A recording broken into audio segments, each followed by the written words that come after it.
नमस्कार, decoding 24x7 में आपका स्वागत है। मैं हूँ राकेश त्रिपाठी। आज हमारे साथ बिहार को समझने के लिए एक बार फिर से हैं शिवपूजन झा जी। प्रख्यात पत्रकार हैं, बिहार की नस-नस उनके हाथों में है और वो समझते हैं कि बिहार किस तरफ रुख कर रहा है। आपका स्वागत है शिवपूजन जी। बहुत बहुत धन्यवाद सर। शिवपूजन जी, क्या नया दिख रहा है? हम 2-3 दिन बाद मिल रहे हैं स्क्रीन पर। क्या नया है जो चौंकाने वाला है? नया मुझे लगता है कल से दिखेगा। प्रधानमंत्री की रैली होनी है और हुँ, जिस हिसाब से प्रधानमंत्री नैरेटिव सेट करने में लगे हुए हैं, जिस हिसाब से अभी आपको याद होगा कि मनोज झा ने ट्वीट के माध्यम से और प्रेस कॉन्फ्रेंस के माध्यम से वो सीधे बता रहे हैं कि आचार संहिता लागू होने के बावजूद जो एक महत्वाकांक्षी योजना की घोषणा की थी नीतीश कुमार ने कि जीविका देवी दीदियों को उनके खाते में 10,000 रुपए पहुंचाने की, तो वो उनका कहना है कि आचार संहिता लागू होने के बाद भी ये पैसे पहुंच रहे हैं और कई कई लाख महिलाओं तक पैसे पहुंच रहे हैं। एक नैरेटिव सेट होने की बात है। दूसरी महत्वपूर्ण बात यह है कि मोकामा में खून खराबा हुआ। दुलाल चंद यादव जो जनसुराज के कैंडिडेट को सपोर्ट कर रहे थे, उनकी हत्या कर दी गई, उसके वीडियो काफी वायरल हुए हैं। आरोप अनंत सिंह पे लग रहा है, लेकिन सवाल यही पर खड़ा ये भी होता है कि अनंत सिंह आखिर ऐसी हत्या करा करके अपने पैर पे कुल्हाड़ी क्यों मारेगा? वो अन्वेषण का विषय है, उस पर भी आएंगे। तो यानी कि बिहार की राजनीति में आप देखिए कि क्या है कि कई फ्रंट एक साथ खुलते हुए नजर आ रहे हैं। ये कास्ट रिजिड सोसाइटी है, कास्ट लाइंस पे ही वोट होता है, कहते तो लोग जरूर हैं। Vote, cast your vote, don't vote for your caste, ऐसा हो नहीं रहा है। लेकिन सच्चाई क्या है? हमने उम्मीद की थी कि शायद बिहार का ये चुनाव बड़ा दिलचस्प होगा, क्योंकि प्रशांत किशोर एक फैक्टर, और पहली बार मुझे महसूस हुआ था कि शायद ये एक ट्रायंगुलर कॉन्टेस्ट की तरफ बढ़ रहा है। प्रशांत किशोर ने जैसे ही घोषणा की कि वो चुनाव नहीं लड़ रहे हैं, उसके पहले तो दम भर रहे थे कि राघोपुर से सीधे तेजस्वी को टक्कर देंगे। ऐसा हुआ नहीं। अब यही प्रशांत किशोर ऐसा प्रतीत हो रहा है कि कहीं ना कहीं बैकफुट पे हैं। मैं बात कर रहा हूँ अलग अलग पैरामीटर्स कहाँ कहाँ पर, तो उनसे अलग अलग इशूज हैं जो इस चुनाव में डोमिनेट कर रहे थे। एक चर्चा ये भी हुई कि नीतीश कुमार को भाजपा दरकिनार कर देगी, महाराष्ट्र मॉडल यहां पर अपनाएगी।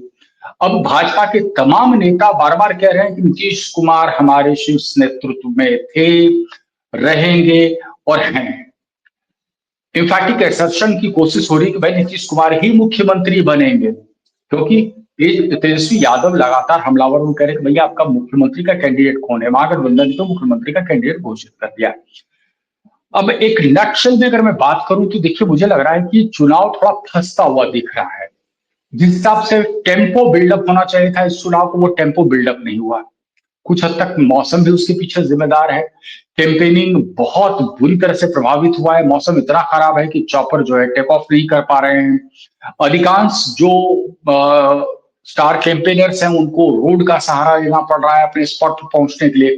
कई जगह पर तो वीडियो कॉन्फ्रेंसिंग के माध्यम से रैली कंडक्ट की जा रही है। अब तेज प्रताप को एक रैली करनी थी, वहां पर 100 लोग जुट पाए थे, मौसम इतना खराब था, आप अंदाजा लगाइए। एक ओपन एंडेड सिचुएशन सा इमर्ज करके है अभी फिलहाल बिहार की राजनीति में। बहुत सुनहरा मौका था तेजस्वी यादव को, मुझे लगता है कि मोर और less it's a golden opportunity which has been lost because of the infighting which is still there within महागठबंधन। मैं तो देख रहा हूँ नीतीश का हेलीकॉप्टर कई लोगों का नहीं उड़ा, नीतीश का भी नहीं उड़ा, लेकिन नीतीश ने फिर भी 2-3 सभाएँ कर ली आज और सर सर गाड़ी से गए हैं। हाँ, आप वही सोचिए, तो। उनके स्वास्थ्य का हवाला दिया आ रहा है और वो मैसिव रैली नहीं कर रहे हैं। देखिए, आप उनके हेल्थ को लेकर के सवाल खड़े करते रहिए, वो मैसिव रैली कर ही नहीं रहे हैं। हाँ, वो छोटी छोटी रैलियां कर रहे हैं, 3-3 4-4 सभा में चले जा रहे हैं वो गाड़ी से। तो ये हुँ। एक मैसेज चला गया ना भाई कि वो बाकी नेता हेलीकॉप्टर पर निर्भर हो गए, नीतीश कुमार तो गाड़ी से पहुंच गए, मधुबनी तक पहुंच करके वो वहां पर सभा करके चले आ रहे हैं। तो अब ये ये एक पौध मैसेज। जी, ये पौध शिव पूजन जी आखिरी पौध है, आखिरी पीढ़ी है जो बिना हेलीकॉप्टर के भी जा सकती है। अब बाद वाली तो जितनी पीढ़ियाँ अब जो नई पीढ़ी है जेन ज़ी वाली, ये तो बिना हेलीकॉप्टर के जाएँगे नहीं। लेकिन ये बात ठीक है कि इन लोगों ने संघर्ष किया हुआ है इमरजेंसी के बाद का। उसमें तो लालू जी भी थे, पासवान जी भी थे। तो इन लोगों को पता है कि गांव-गांव जाकर छोटी-छोटी सभाएँ करके कितना इम्पैक्ट डाला जा सकता है। आप बता रहे थे कि पहले से बेहतर हुआ है एनडीए का जो प्रचार है और देखिए, मुझे लग रहा है कि बड़ा डीप पेनिट्रेशन करने की कोशिश कर रहे हैं। मास्टर स्ट्रेटेजिस्ट कहे जाते हैं, चाणक्य कहे जाते हैं अमित शाह। आपको याद होगा कि जब सीट बंटवारा हुआ और उसके बाद तो फिर कुछ जो कहते हैं डिसग्रंटल्ड एलिमेंट थे, यानी कि सीधे अगर हम नाम ले लें तो अपने कुशवाहा साहब, उपेंद्र कुशवाहा जी और जीतन राम मांझी। वजह साफ थी कि भाई मोदी के हनुमान को 29 सीटें मिल गई थी। जदयू भी थोड़ा सा कसमसा रही थी कि इतना तवज्जो कैसे मिल गया। लेकिन अमित शाह आकर के यहाँ पर कैंप कर गए। और आप देखिए कि इसको कहते हैं मेटिकुलस प्लानिंग स्ट्रेटेजी। जो मानता हूँ। भी बागी यानी कि अश्वनी चौबे का बेटा जब जा रहा था रजत अपना नॉमिनेशन फाइल करने के लिए, तो उनके पिताजी उसको फोन करके कहते हैं कि नहीं, नॉमिनेशन फाइल नहीं करना है। तब तक फोन अमित शाह का जा चुका था। ऐसे बहुत सारी सीटें हैं जहां पर अमित शाह हुँ, जी का लास्ट मोमेंट पे फोन आ गया और वो फिर वो जो बागी वहां पर वो स्पॉइल स्पोर्ट बन सकते थे उसको पूरी तरह से उन्होंने नलीफाई कर दिया। अमित शाह की पूरी नजर टिकी हुई है। भाजपा किसी भी एंगल से ये मैसेज नहीं चाहती है कि बाहर परकुलेट हो कि भैया जो चीज 2020 में हुआ जहां पर भाजपा एक्यूज हुई थी। नीतीश कुमार ने क्यों छोड़ा था भाजपा का दामन 2020 के बाद? इसलिए छोड़ा था ना क्योंकि नीतीश कुमार को एक डिवाइन रियलाइजेशन होता है। उनको बताया गया कि भाई ये लोजपा यानी चिराग पासवान को आपके खिलाफ इसलिए खड़ा कर दिया गया था क्योंकि भाजपा चाहती थी कि आप सेकंड फिडल, आप मार्जिनलाइज हो जाएं। आप अगर कम सीटों पर होंगे तो नीतीश कुमार का कद घटेगा तो भाजपा का कद बढ़ेगा। पता नहीं कहां से किसने इस चीज को फीड कर दिया था। नेवरदलेस, लेकिन ये जो पॉइंट्स ऑफ डिफरेंसेस हैं राकेश जी, ये पूरी जी, तरह से आज की तारीख में they have been swept under the carpet. Chirag Paswan खुले तौर पे कह रहे हैं कि नीतीश कुमार के साथ वो कैंपेन कर रहे हैं। नीतीश कुमार चिराग पासवान ने लोजपा के कैंडिडेट के लिए कैंपेन करने के लिए जा रहे हैं। तो जब एनडीए ने एक तरीके से कहते हैं कि एक सेम्बलेंस देने की कोशिश की है कि दे आर यूनिफाइड, जो पॉइंट्स ऑफ डिफरेंसेस थे they have been put aside completely. गिरती हुई स्वास्थ्य व्यवस्था के बावजूद नीतीश कुमार अलग अलग जगह जाकर के रोड से वो शो कर रहे हैं। ये एक मैसेज जा रहा है।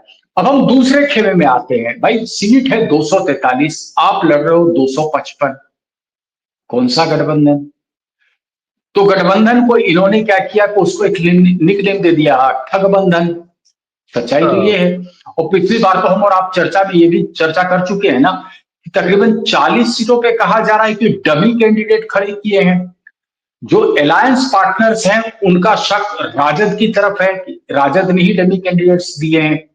अब सच्चाई जो भी हो, लेकिन देखिए स्थिति क्या है कि जहां पर एनडीए ने एल ब्लॉक दिखा दिया, साबित कर दिया कि भाई हम पूरी तरह से यूनाइटेड हैं।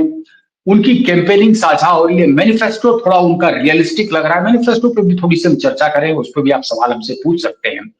एक तरफ एक मैनिफेस्टो है जो बहुत रियलिस्टिक लग रहा है, वो ग्रोथ की बात कर रहा है, वो इंडस्ट्रियलाइजेशन की बात कर रहा है, वो इंफ्रास्ट्रक्चर डेवलपमेंट की बात कर रहा है। इतना तो माने ना राकेश जी कि चरवाहा विद्यालय से ये राज्य नहीं चलेगा। इस कथन से नहीं चलेगा कि क्या करोगे, सड़क लेकर के सड़क बनवा लोगे तो पुलिस आएगी और जो गांजा उगाते हो वो पकड़ा जाएगा, गिरफ्तार हो जाओगे।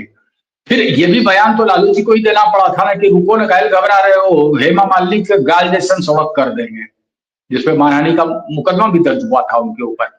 तो बड़ा विचित्र विडंबना इस राज्य की 35 साल में रही है।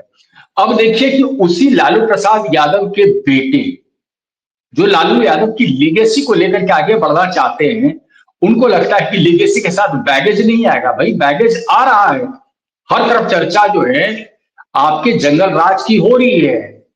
हर तरफ इस बात की चर्चा हो रही है। लोग अलग अलग तरीके से जिक्र कर रहे हैं। आपके कालखंड में जिस तरीके से शोरूम से गाड़ियां उठा ली गई थी क्योंकि लालू की बेटी की शादी है, तो भाई तमाम गाड़ियां उठा ली गई। बारातियों के स्वागत के लिए वो गाड़ियां किस स्थिति में वापस आई। कितने हत्याकांड का जिक्र हम यहाँ पर करें, कितने अपहरण का हम यहाँ पर जिक्र करें। प्रधानमंत्री भी तो मतलब उस प्रकरण को बार बार याद दिला रहे हैं। अब देखिए हुआ क्या बिहार की राजनीति में, all of a sudden Mokama जल रहा है। मोकामा में आप देख रहे हैं कि वो जाति उन्माद एकाएक उफान पर है। लेकिन तमाम पॉलिटिकल पार्टी उस जाति उन्माद में जाति विशेष को टारगेट करके बयान नहीं दे रही है, क्योंकि मामला थोड़ा सा टॉक्सिक टर्नी है। वो गोल गोल घुमा हुआ मामला है, वो सीधा नहीं है मामला। अन्वेषण के बाद स्थिति स्पष्ट होगी। सीधे तौर पर आरोप तो दिख रहा है कि अनंत सिंह के ऊपर है। तो भाई सवाल यह उठता है कि अनंत सिंह अपने पैर के ऊपर कुल्हाड़ी क्यों मारेंगे? वो तो चुनाव मैदान में है। तस्वीरें वायरल की जा रही हैं कि काफिला गुजर रहा था और तमाम चीजें हो रही थी। उसको तेजस्वी यादव भी भुनाने की कोशिश कर रहे हैं। जंगल राज कह रहे हैं कि जंगल राज ये टू है।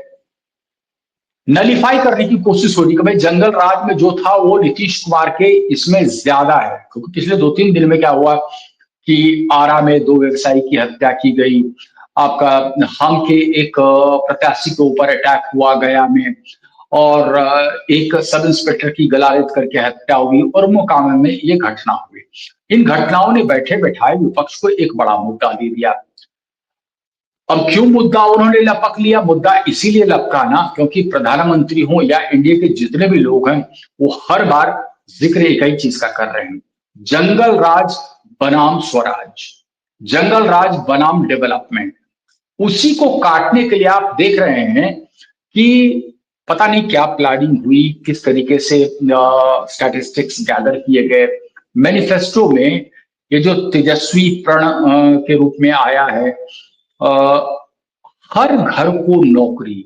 बिहार का बजट अगर मान लीजिए कि 3 लाख करोड़ का है, हर घर आप नौकरी देते हैं। पहली बात तो ये, आपके पास उसमें वैकेंसी है ही नहीं। उतने लोगों को अगर आप हायर कर रहे हो तो क्या करेंगे? झाड़ू सड़क पे तो लगवाएंगे नहीं। और अगर आपने नौकरी पे हायर कर भी दिया, 30,000 रुपए भी उनकी तनख्वाह आपने रखी, तो स्टेट एक्सचेकर यानी स्टेट के बजट का गुना 3 तो आप कर ले। सिंपल अरिथमेटिक, आप उसको कैलकुलेट कर लीजिए। ये कहां से करेंगे? उसका प्रोविजन कहां से आप करेंगे? हवा हवाई बातें जो है। अब हो क्या गया है, नीतीश कुमार ने जीविका से जुड़ी हुई जो महिलाएं हैं उनके अकाउंट में पैसे पहुंचा दिए। नीतीश कुमार ने बड़ा मेटिकुलसली ये महिला कॉन्स्टिट्यूएंसी डेवलप किया है, और ये कॉन्स्टिट्यूएंसी उनके साथ इंटैक्ट है। एक बड़ी बात यह है कि ये जो कॉन्स्टिट्यूएंसी डेवलप हुई है, चाहे वो साइकिल योजना से हो, पोशाक योजना से हो, मैं तो 2005 से देख रहा हूं नीतीश कुमार के कार्यकाल आते उन्होंने क्या किया, बेटियों के लिए साइकिल कर दी। आप वो दृश्य सोच सकते हैं कि जंगल राज के काल से निकला है, जहां सड़कें नहीं है वहां पर सड़क बन गई, और छोटी छोटी बच्चियां स्कूल ड्रेस में एक साथ 20-25 बच्चियां निकल रही स्कूल के लिए साइकिल पे। अनहर्ड ऑफ, किसी ने कल्पना नहीं की थी। आप कल्पना कीजिए क्या दृश्य होगा। वही वो काल था जबकि मैं दिल्ली से यहां पर आया था और ऐसे विजुअल्स को बहुत ज्यादा कैप्चर करता था। वो बच्ची आज बड़ी हो गई हैं, हो सकता है उसके बच्चे भी आज की तारीख में जो है कॉन्शियस हो चुके हैं। वो बच्चियां वोटर हो चुकी हैं। आपको लगता है कि वो किसी भी कीमत पर वो माइग्रेट करेंगे दूसरी तरफ? तो मैं कह रहा हूं बार बार कि नीतीश कुमार ने मेटिकुलसली एक कॉन्स्टिट्यूएंसी अपने लिए डेवलप की जो एमवाई समीकरण या कास्ट इक्वेशन के बियॉन्ड है, और उसी की वजह से नीतीश कुमार की प्राथमिकता हर वक्त बनी रहती है। यानी कि नीतीश कुमार एक ऐसे कांस्टेंट हो गए कि जिस तरफ जाएंगे भैया सरकार उन्हीं की बननी है। और इसीलिए जहां से मैंने चर्चा की शुरुआत की थी कि बीजेपी किसी भी तरीके से ये मैसेज बाहर नहीं देने जाना चाहती है कि महाराष्ट्र मॉडल यहां पर रिपीट होगा, क्योंकि नीतीश 12 से 14% वोट स्विंग कराने की स्थिति में अब भी है। हमने अभी भी चर्चा की ना कि भाई वो तो गाड़ी से ही निकल गए। अब पूछ लीजिए और भैया सवाल उनके स्वास्थ्य को लेके। मैं ये पूछ रहा था शिवपूजन जी कि आप तो जानते हैं और आप तो लोगों से मिलते रहे हैं, इस बार भी आप चुनाव में लोगों से मिल रहे हैं कॉन्स्टिट्यूएंसी पर कॉन्स्टिट्यूएंसी। क्या जो नौकरियां 2.5 करोड़ नौकरियां देने की बात है, 3 करोड़ नौकरियां देने की बात है, बिहार का आदमी बड़ा प्रबुद्ध आदमी माना जाता है, बेशक वो गांव का हो और थोड़ा कम ही पढ़ा लिखा हो, लेकिन राजनीतिक विमर्श के रास्ते उसके लिए उसके सामने हमेशा से खुले रहते हैं और इस बारे में तारीफ करनी चाहिए कि आप किसी ग्रामीण व्यक्ति को देखकर अंदाजा नहीं लगा सकते कि उसको क्या नहीं पता होगा। मैं मुझे याद आता है शरद जोशी ने इस बारे में एक व्यंग्य भी लिखा था और लिखा था कि आप किसी बिहार में किसी भी आदमी को देखकर आप ये नहीं कह सकते कि वो आदमी किस लेवल का है। ऐसे बिहार में क्या मिडिल लेवल, मिडिल क्लास या लोअर मिडिल क्लास पर लोग ये पूछ रहे हैं क्या कि 2.5 करोड़ नौकरियां कैसे दे देंगे? क्या सवाल खड़े किए जा रहे हैं? बिल्कुल सवाल खड़े किए जा रहे हैं। देखिए, इसी बिहार में मेरी पत्रकारिता तो तकरीबन 20-22 साल दिल्ली में हुई, बाकी पत्रकारिता बिहार में हुई। एक छोटा-सा एनेक्डोट आपके साथ शेयर करता हूँ। मैं बिहार आया था और ऐसे ही बैठ के एक चाय की दुकान पर मैं माहौल समझने की कोशिश कर रहा था। नीतीश का पहला वो पीरियड था, first phase of him as a chief minister. बाहर से कुछ लोग आए थे उसी चाय की दुकान पर, और उतनी देर में क्या हुआ कि लुंगी पहने हुए एक बंदा बिल्कुल फटी पुरानी सी उसमें गंजी में आया और चाय वाले का, एक चाय दे दो और तंबाकू दे दो। दुकान वाले ने बड़े प्यार से उसको तंबाकू रगड़ करके दिया और वो तंबाकू लेकर के वहां पर बैठ गया, चाय पीने लगा। दो चार सोफिस्टिकेटेड लोग थे और सोफिस्टिकेटेड लोग ने जो उसको नजर से देख रहे थे, आप अंदाजा लगा सकते हैं किस नजर से देख रहे होंगे, कुछ कुछ बात कर रहे थे संविधान पे, भारत के संविधान के ऊपर चर्चा। अपनी चाय खत्म करके वो बंदा उठा और आप अंदाजा नहीं लगा सकते, अगले 5 मिनट तक संविधान पर इतनी बातें कह के गया। ये लोग उठ करके हतप्रभ थे और फिर वो चला गया, अपना तंबाकू रगड़ के वो खाते हुए चला गया। संविधान की पूरी जानकारी इनको दे दी। लग रहा था कि पता नहीं कहाँ से कोई रिक्शा चला के आया है, क्या है, तो सच्चाई है ये। दूसरी बात क्या है, देखिए कि बहुत सारे आज की तारीख में पत्रकार घूम रहे हैं यहाँ पे, वो माइक लगाते हैं। आप माइक लगाते हैं तो कोई सच्चाई आपको बताएगा क्या? आपको वक्त बिताना पड़ेगा। हम भी अपनी पत्रकारिता में माइक लगा के कभी भी पत्रकारिता या नब्ज टटोलने की कोशिश नहीं करते हैं। माइक आप जैसे लगाते हैं, सामने वाला आपका कॉन्शियस होता है, वो आपको कभी नहीं बताएगा। आप माइक लगा के क्या पूछेंगे कि इसको वोट करेंगे, वो जवाब आपको दे देगा क्या? ठीक। अब आपको उससे ये करना है, माइक हटाइए, उसको पूछिए कि इस बार तो बड़ा हवा टाइट है भाई नीतीश कुमार का। अगर वो नीतीश कुमार के पक्ष में है तो तुरंत रिटेलिएट कर जाएगा। माइक मत रखिए, कैमरा मत रखिए। हम लगातार ऐसी कोशिश कर रहे हैं। देखिए स्थिति क्या है, नीतीश कुमार का जो कोर वोट बैंक है वो सीमेंटेड हुआ है, क्योंकि सबको पता है कि नीतीश कुमार का ये लास्ट इनिंग्स है। लोग वेट एंड वॉच मोड में थे। जो उनका लव कुश का कॉम्बिनेशन है, जो सोशल इंजीनियरिंग का कॉम्बिनेशन है, इस चीज को थोड़ा सा हम गौर से समझते हैं।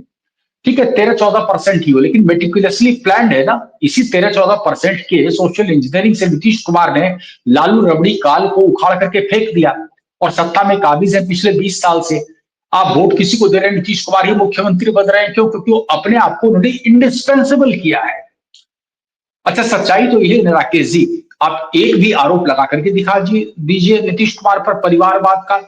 एक भी आरोप आप लगा करके दिखा दीजिए कि नीतीश नहीं कुमार लगा। ने किसी भी डील में कोई घपलेबाजी की।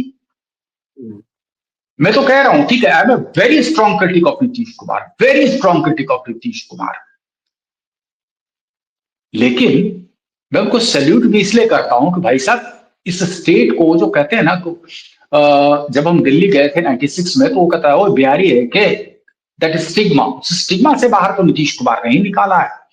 It was because of Nitish Kumar की मेरे जैसे बहुत सारे लोग वो दिल्ली से वापस अपने राज्य आए और उसका फिर यहीं पर बस गए, क्योंकि नीतीश कुमार ने एक रूल ऑफ लॉ लाया यहाँ पर। तो मुझे लगता है देखिए कि इस चुनाव में Nitish is the factor. Prashant Kishor initially was the factor. Prashant Kishor कहीं ना कहीं मुझे लगता है थोड़ा सा मिसगाइडेड हो गए, और ये चूंकि वो ये अगर वो हुआ, खुद से ये ये शुभपूजन जी हुआ क्या है प्रशांत को? अचानक ये क्या हो गया? डीरेल हो गए? क्या हो गया? नहीं, डीरेल नहीं हुआ। मुझे लगता है थोड़ा सा रियलिस्टिक असेसमेंट हुआ है प्रशांत किशोर को। उपचुनाव में भी तकरीबन 10% का वोट शेयर प्रशांत किशोर के पक्ष में आया था, आपको याद होगा। और महागठबंधन एक तरीके से पूरी तरह से वाइप आउट हो गया था because of presence of Prashant Kishor. Prashant Kishor की प्लानिंग बहुत जबरदस्त रही है। पिछले 3 साल से लगातार वो मेहनत भी कर रहे हैं, और मुझे लगता है इतनी कड़ी मेहनत तो किसी और पॉलिटिकल पार्टी ने नहीं की है। ना, प्रशांत बिल्कुल। किशोर के किसी भी कुछ कुछ जगहों पर उनके सिलेक्शन ऑफ कैंडिडेट्स पर सवाल खड़े किए गए, लेकिन नेवरदलेस जिस हिसाब से प्रशांत किशोर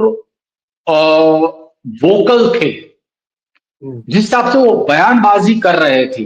अब एक बयान उनका आया था, आप देखिएगा, तेज प्रताप यादव राजद के ही टिकट पे लड़ेंगे, नहीं हुआ। आप बहुत एम्फैटिक असर्शन के साथ कहते हैं कि राघोपुर से मैं चुनाव लड़ूंगा और तेजस्वी को हराऊंगा।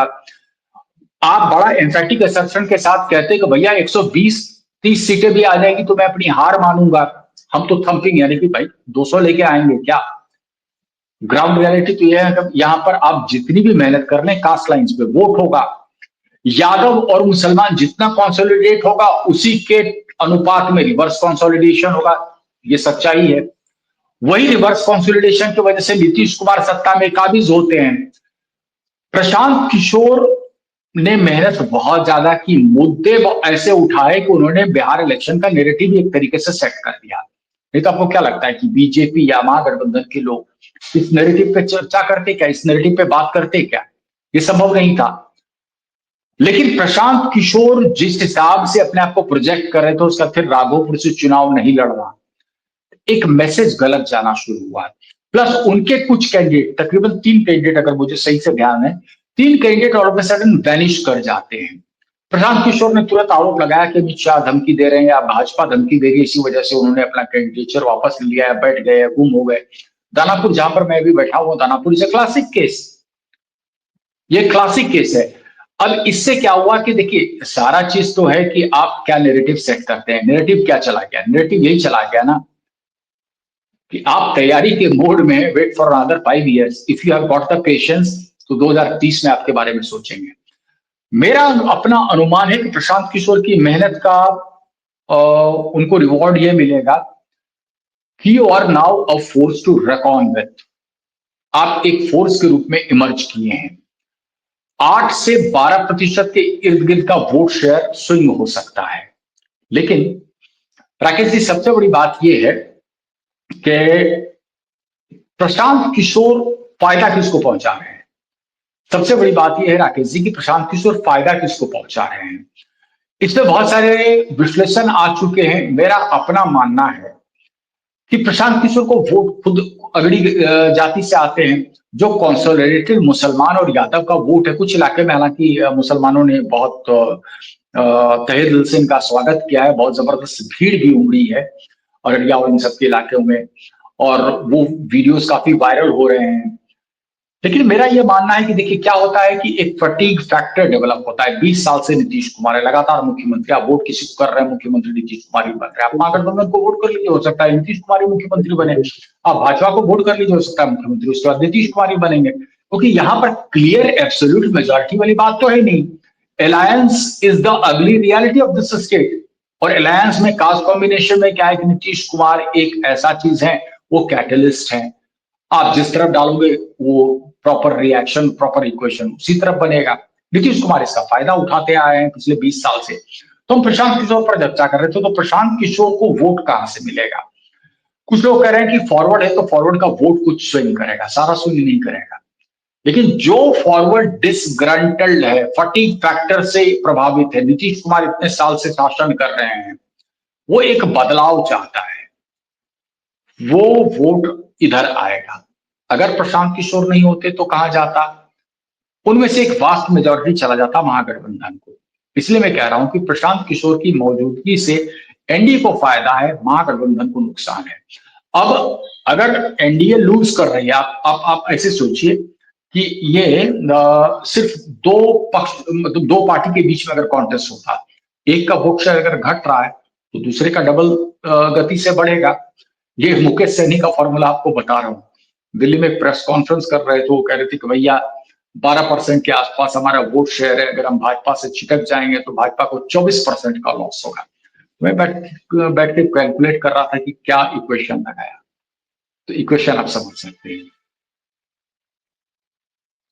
मैं ये कह रहा था कि अभी तो राहुल और प्रियंका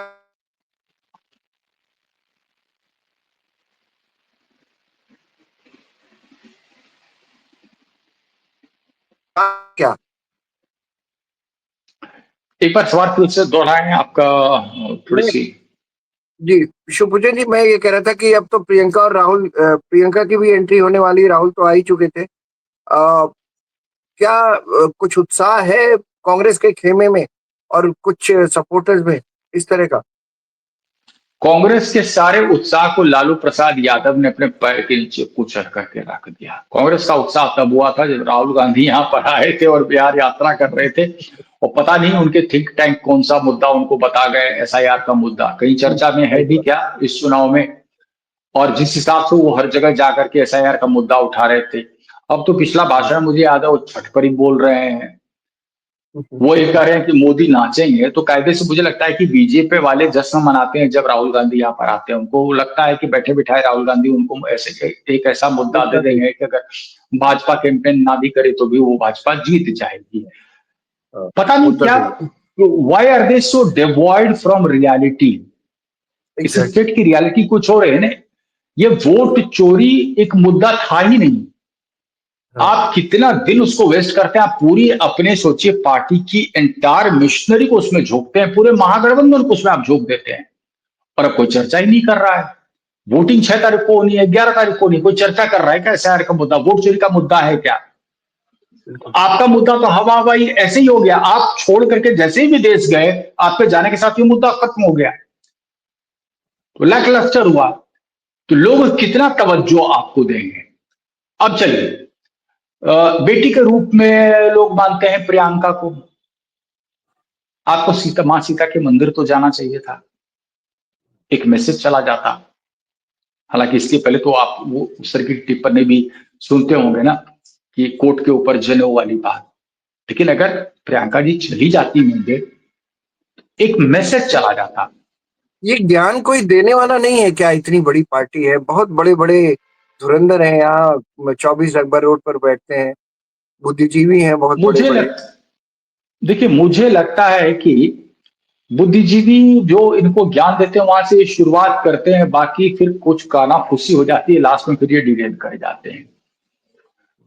मेरा देखा हुआ है ना खाट पे चर्चा, इतना जबरदस्त पीपल कनेक्ट था, जबरदस्त पीपल कनेक्ट। लास्ट में क्या हो गया? बिहार में भी उन्होंने वही किया।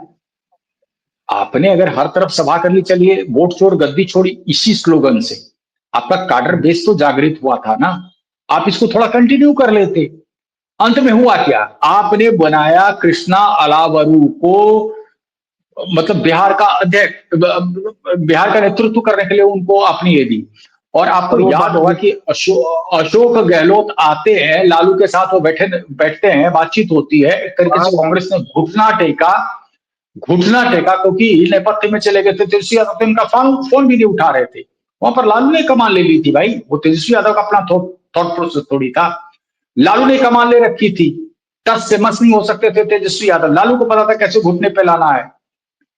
इसके पहले आपके जो प्रभारी को, उनको भगचोनर तक बोल चुके हैं। तो लालू कितना तवज्जो देते हैं कांग्रेस की आपको पता है। इस बार वही स्थिति उन्होंने कर दी। और यही कृष्णा अलावरू जो कभी भी मत्था टेकने के लिए लालू प्रसाद यादव के पास नहीं गए, उनके दरवाजे पर, उनके ड्योढ़ी के बाहर खड़े रहे, और अशोक गहलोत जाकर के कॉम्प्रोमाइज फॉर्मूला लेकर के चले आए। उसी कांग्रेस है जो अभी तक एक्सेप्ट नहीं कर रही थी कि तेजस्वी को वो मुख्यमंत्री मानेगी, बाहर आकर के उनको भी मुख्यमंत्री मानती है, और तेजस्वी के कहने पर आप मुकेश सहनी को भी आप उप मुख्यमंत्री मानते हो। आपकी हिम्मत नहीं पड़ी कि आप अपने अंडर से किसी भी कोई माइनॉरिटी के आदमी को एज मुख्यमंत्री, उप मुख्यमंत्री प्रोजेक्ट भी कर पाओ।